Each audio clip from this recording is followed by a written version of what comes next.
Welcome to the Digital Edge with Sharon Nelson and Jim Calloway. Your hosts, both legal technologists, authors, and lecturers, invite industry professionals to discuss a new topic related to lawyers and technology. You're listening to Legal Talk Network. Welcome to the 146th edition of the Digital Edge Lawyers and Technology. We're glad to have you with us. I'm Sharon Nelson, president of Sensei Enterprises, an information technology, cybersecurity, and digital forensics firm in Fairfax, Virginia. And I'm Jim Calloway, director of the Oklahoma Bar Association's Management Assistance Program. Today, our topic is The Best Lawyer You Can Be, a guide to physical, mental, emotional, and spiritual wellness. Before we get started, we'd like to thank our sponsors. Thanks to our sponsor, Clio. Clio's cloud-based practice management software makes it easy to manage your law firm from intake to invoice. Try it for free at Clio.com. That's CLIO.com. Thank you to Nexa, formerly known as Answer One.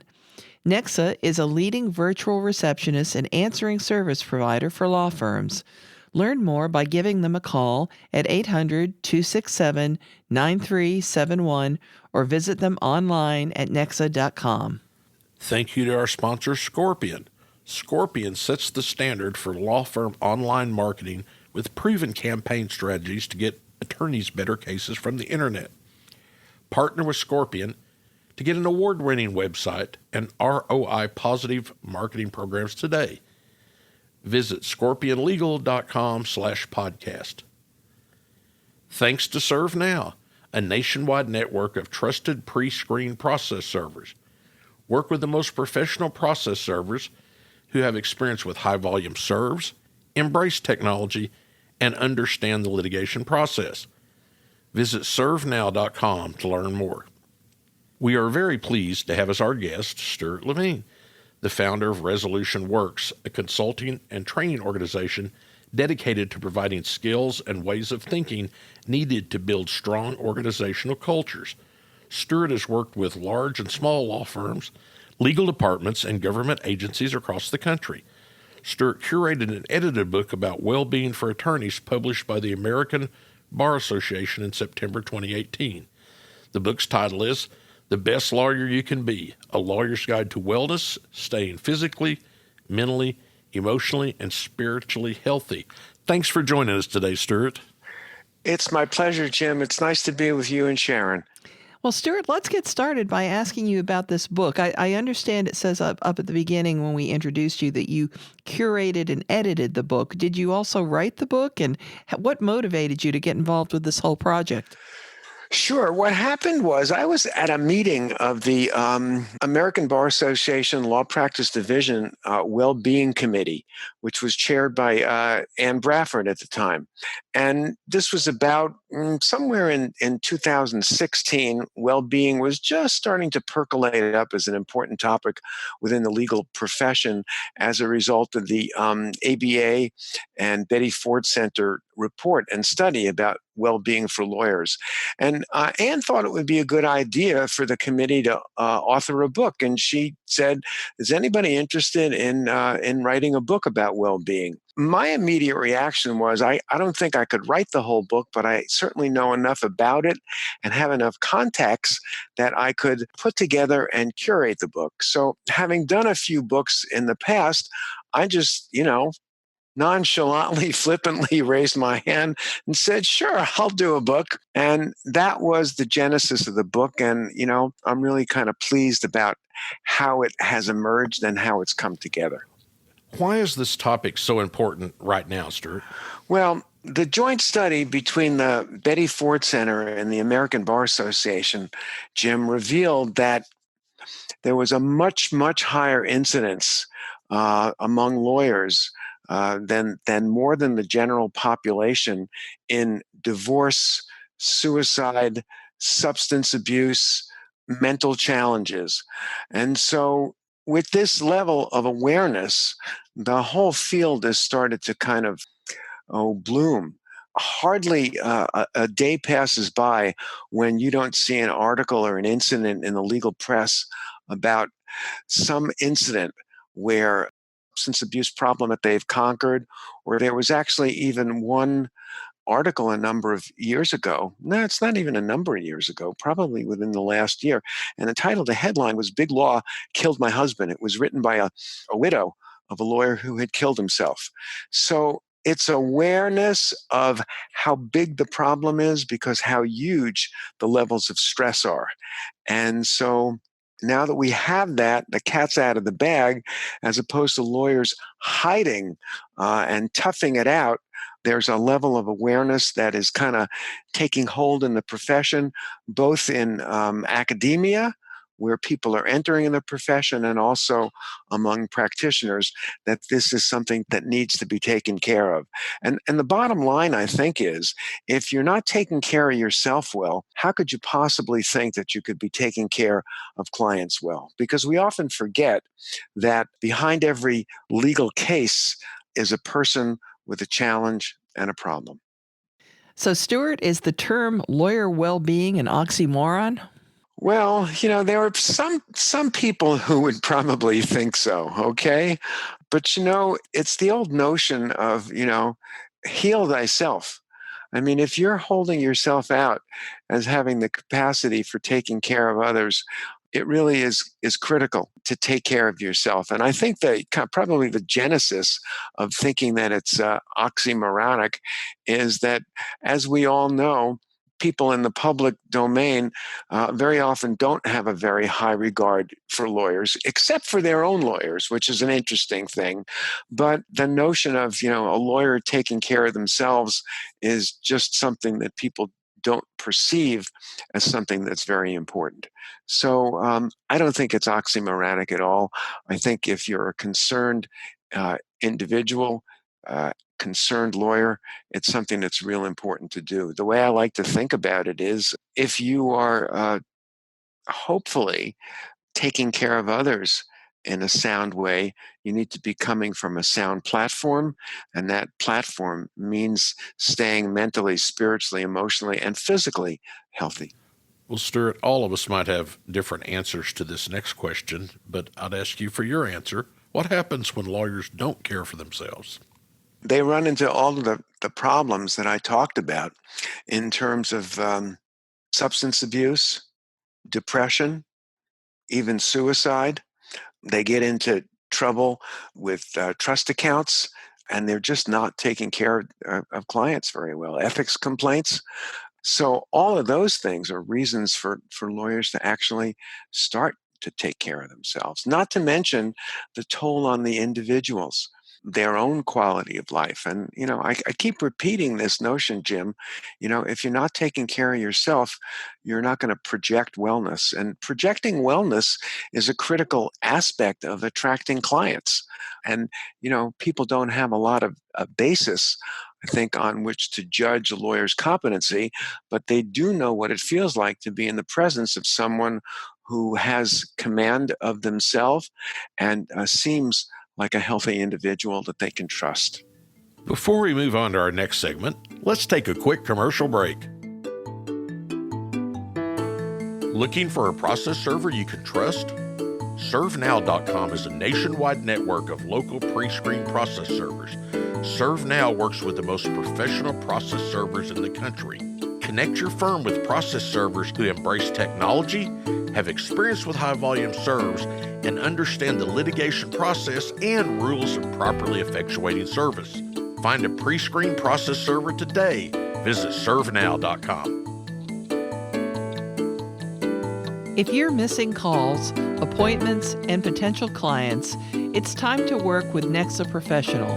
More than just an answering service, Nexa's virtual receptionists are available 24/7 to schedule appointments, qualify leads, respond to emails, integrate with your firm's software, and much more.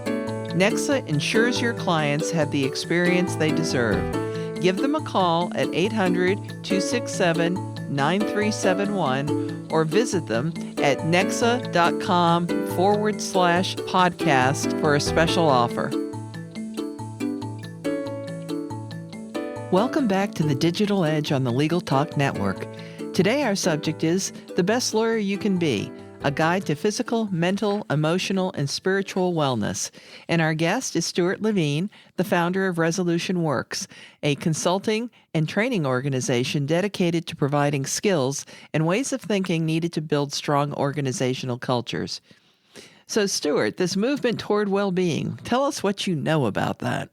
Well, probably the most interesting thing, aside from what I've said before in terms of the ABA and Betty Ford joint study, is that as a result of the kind of movement and emergence of it, Lawyer Wellbeing Week will be the first week of May this year, and it really is meant to bring to the profession the importance of well-being. For an entire week, there'll be webinars, there'll be journal articles, there'll be all kinds of things to publicize and make lawyers aware of well-being. The other thing I can say about the movement towards well-being is that it's very big in academic circles. I mean, I'll be speaking at my law school, Rutgers, in the spring, but I also went to a conference last January and was pleasantly surprised to see a lot of people from academia. The conference was at Hastings Law School. It was called the Integrated Lawyer, and I was very pleased to see people from many academic institutions around the country where this has kind of percolated through, and students are very concerned. And that's a good thing, because what they learn about well-being as law students hopefully will carry and keep them mindful of that as they come into the profession and are practitioners for many years to come. So, how did the book come together, Stuart? Well, I sat down and thought about pieces that I wanted to include.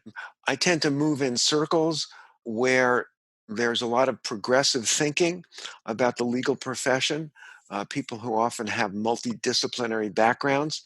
And as I started to think about chapters that I wanted to include, ultimately, the book was kind of organized along what I'll call an emotional intelligence framework. The first part of the book is got chapters about various aspects of self-awareness. You know, the first aspect of any kind of self-care is to be aware of where you're on track and where you're off track. The second part of the book, after the awareness, comes self-management or self-regulation, you know, the capacity to change your behaviors. And the book has got a number of different chapters about ways of doing that. And the last piece is about engagement. How is it that we engage with, you know, members of the public? How is it that we engage with colleagues? How is it we engage with adversaries? So that's the basic structure and framework of the book. The self-awareness piece is rather extensive, about many different things that we need to be aware of, tools, techniques, and things to help and guide lawyers. Is there anything else you want to tell us about the structure of the book or how you developed it, Stewart? Well, sure, Sharon. I mean, the thing that comes to mind in response to that question is after I got all the chapters, they seem to fall in place into this particular framework. The other thing that I'll say is when I thought about a missing chapter, something that I thought should be included in the book, either I went online and looked for someone or used my network to ask for resources in terms of who would be a good person to write about that chapter. So, you know, in many ways, it was a great labor of love. And we all know that when we're engaged in a labor of love, it's not like work. And so all the pieces just seem to fall in place. And when the book finally did come together, I was kind of really gratified by the kind of testimonials and blurbs for the book that people provided, including the current and former presidents of the American Bar Association. Stuart, what's one of your favorite chapters, and what would it teach us? I'll share two favorite chapters. One is something that I included in the end of the book, near the very end. It was going to be the last chapter, but it turned out not to be because something else showed up, which I'll talk about in a minute. But a chapter on the lawyer's oath.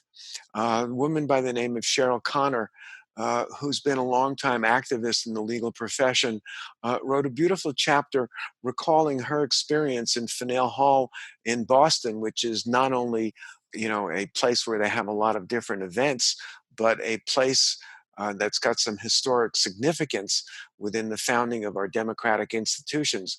And she talked about the importance of that oath and what it called on us to do as lawyers. And it was a great reminder of kind of the mission of the legal profession in general and the mission of individuals and what it is we swore to uphold in terms of constitutional aspects, in terms of telling the truth, in terms of being an officer of the court. We all know how important that is, and it's kind of especially critical today when the rule of law is a bit under attack in a number of circles. So that was one piece, a little bit more inspirational. The other critical chapter, I think, was the first chapter. It was written by Professor Larry Krieger from the University of Florida School of Law. Larry has done extraordinary and detailed and meticulous and extensive research on what it is that makes for happy lawyers. And the two things that come out on the top of the list, contrary to popular opinion, it's not how much money you make, it's not where you went to law school, it's not the famous cases that you handled, but the two critical things are, number one, being relational in your profession. In other words, not just treating court personnel, adversaries, clerks, secretaries as objects, but being relational and seeing all people that you engage with in the practice of the profession as important people to engage with and develop as other human beings, to be relational. The second thing on the list that makes for happy lawyers is a level of autonomy. Your ability to select the matters you work on, to pick cases that you enjoy, to have independence in your thinking. We all know that lawyers tend to be individuals with strong ego, and when you can exert that in the practice of law, it greatly contributes to happy lawyers. And a happy lawyer is generally one who has a great sense of well-being. So those are two of my favorite chapters. There are a couple of chapters about, systemic challenges in the profession, about taking care of yourself physically, about, building a strong career path, about the importance of taking care of generations that are coming in, about volunteerism. So all of these pieces, and what I tried to do is provide a holistic framework in the book, a reference source for people looking to have further well-being, and this is a place to kind of that they could use and consult. Most of the chapters in the book, I insist that have how-tos and be very, very practical, not just be theoretical. Before we move on to our next segment, let's take a quick commercial break. Imagine what you could do with an extra 8 hours per week. That's how much time legal professionals save with Clio, the world's leading practice management software. With intuitive time tracking, billing, and matter management, Clio streamlines everything you do to run your practice from intake to invoice. Try Clio for free and get a 10% discount for your first 6 months when you sign up with the code TDE10. Of course, you can find Clio at Clio.com. That's CLIO.com.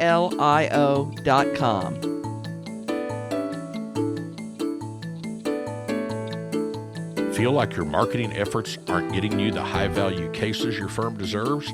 For over 15 years, Scorpion has helped thousands of law firms just like yours attract new cases and grow their practices. As a Google Premier Partner and winner of Google's Platform Innovator Award, Scorpion has the right resources and technology to market your law firm aggressively and generate better cases from the internet. For more information, visit scorpionlegal.com/podcast. Welcome back to the Digital Edge on the Legal Talk Network. Today, our subject is The Best Lawyer You Can Be, a guide to physical, mental, emotional, and spiritual wellness.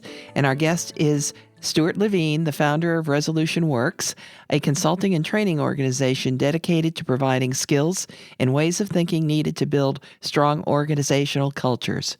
Stewart, you told us a little bit previously about Lawyer Wellbeing Week, which is coming up in the first week of May.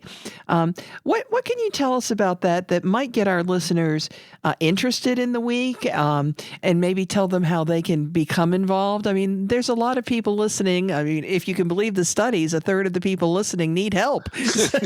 So what would you suggest? Well, there's unfortunately, I don't have the URL with me, but every day there is another webinar. And it's filled with kind of critical resources. In some ways, the quality of the webinars tracks many of the subjects that are included in my book. And a lot of expertise to both inspire people, to provide tools, to provide additional resources. There will be programs by local bar associations across the country. And this is all to kind of, raise awareness. And what I like to think about this is if we see others where we have some sense that a person is being challenged in some way, whether it's a colleague, an adversary, hopefully it will provide a little bit of inspiration to take care of that other person. That may seem like a little bit oxymoronic of taking care of your adversary, but behind the fact that we all play these roles and take care of clients, we are all human beings trying to do the best we can in what is sometimes a very challenging profession. And so hopefully in Lawyer Wellbeing Week, that awareness will be raised and we will make the entire profession better. Stewart, do you have any final hopes for the book, and where can our listeners buy it? Great. So the book is on the ABA website, in the ABA bookstore. It's also on Amazon. So it's around and available. So my bottom line hope for the book is that it serves as a real resource for the profession. I've been kind of motivated throughout my kind of voluntary activities to make contributions to the profession. And in some ways, I'm hoping that this book is a bit of a legacy. Judy Perry Martinez, the current president of the American Bar Association, wrote the following: "My hope is that those who read Stewart's collection will then be the new driving force for change in the legal profession that will make a difference in the depth of fulfillment, happiness, and wellness achieved by lawyers and judges for decades to come." And so that is my wish, that it inspires some change and well-being among legal professionals. Stewart, this was really a very, very moving podcast. I know that you probably know that I'm lecturing a lot these days on lawyer wellness, and coming up in Tech Show, we're going to be talking about that as it relates to ethics. But I know the stories that I have read of the folks who have in particular died or otherwise been crushed by our profession. They've been very, very moving, and I sense that they've moved you in the same way. We really do have a wellness issue in the legal profession, and we've only just begun to tap the surface of the things that need doing and how we can help our colleagues. Your book is a tremendous contribution to that, and certainly Jim and I applaud you for all your efforts to get involved and to make a difference. So we thank you very much for taking the time to be with us today. Thank you guys for so much for giving me the opportunity. There's one other thing that I wanted to mention, and that is on the ABA website, there's a wonderful, beautiful, and extensive well-being toolkit that has all kinds of resources. And I think that would be another great place for people to turn to. But again, Jim and Sharon, thank you so much for inviting me. Well, it was a great podcast, and that does it for this edition of The Digital Edge, Lawyers and Technology. And remember, you can subscribe to all of the editions of this podcast at LegalTalkNetwork.com or on Apple Podcasts. And if you enjoyed our podcast, please rate us in Apple Podcasts. Thanks for joining us. Goodbye, Miss Sharon. Happy trails, cowboy. Thanks for listening to The Digital Edge, produced by the broadcast professionals at Legal Talk Network. Join Sharon Nelson and Jim Calloway for their next podcast covering the latest topic related to lawyers and technology. Subscribe to the RSS feed on LegalTalkNetwork.com or in iTunes. The views expressed by the participants of this program are their own and do not represent the views of, nor are they endorsed by, Legal Talk Network, its officers, directors, employees, agents, representatives, shareholders, and subsidiaries. None of the content should be considered legal advice. As always, consult a lawyer.